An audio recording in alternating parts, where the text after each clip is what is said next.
सुप्रभात बच्चों, आज हम आपकी पाठ्य पुस्तक हिंदी के पाठ स्वच्छता का अध्ययन करेंगे। बच्चों, जो ये पाठ है चित्र के रूप में है, चित्र के माध्यम से जानते हैं स्वच्छता के विषय में।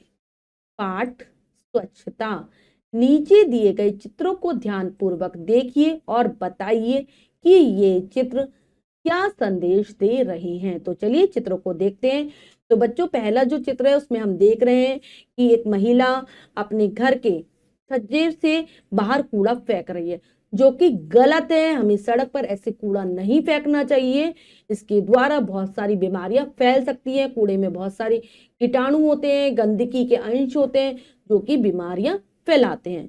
दूसरे चित्र में हमें एक गाय दिखाई दे रही है जो कि कूड़ा खा रही है।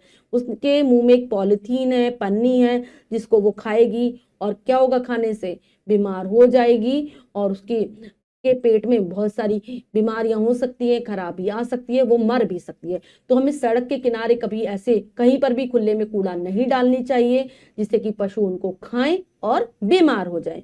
अगला चित्र हम देख रहे हैं, उसमें क्या है कि दो विद्यार्थी हैं, दो बच्चे हैं, एक बालक और एक बालिका। वो क्या कर रहे हैं, कूड़ेदान के अंदर कूड़ा डाल रहे हैं।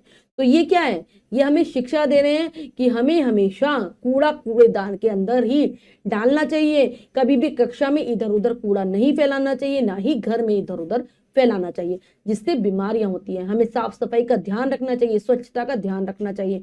और अगला जो चित्र है उसमें हमें दिखाई दे रहा है कि एक मोहल्ले का दृश्य है। तो सभी बच्चे हाथ में झाड़ू लेकर सफाई कर रहे हैं, स्वच्छता कर रहे हैं और सारा कूड़ा जो इधर उधर फैला हुआ है उसको उठाकर कूड़ेदान में डाल रहे हैं। तो हमें हमेशा अपने आसपास, अपने घर में स्वच्छता का ध्यान रखना चाहिए। कूड़े को इधर उधर नहीं फेंकना चाहिए, उसे कूड़ेदान में ही डालना चाहिए और कोशिश करनी चाहिए अगर कूड़ेदान बंद ढक्कन वाला हो तो और भी अच्छा है। इससे आसपास कहीं भी बीमारी नहीं फैलेगी, हम बीमार नहीं होंगे। स्वच्छता रखने पर ही, साफ सफाई रखने पर ही हम स्वस्थ रह पाते हैं और हमारे आसपास रहने वाले लोग भी स्वस्थ रह पाते हैं। तो हमने ये पाठ को अच्छे से समझकर पूर्ण कर लिया है। बच्चों, आज हमने पाठ के माध्यम से स्वच्छता के बारे में जाना अच्छी प्रकार से। तो आप सब भी अपने आसपास साफ सफाई का ध्यान रखेंगे, स्वच्छता का ध्यान रखेंगे। मिलते हैं अगली कक्षा में नए पाठ के साथ। तब तक के लिए स्वस्थ रहिए, प्रसन्न रहिए। धन्यवाद।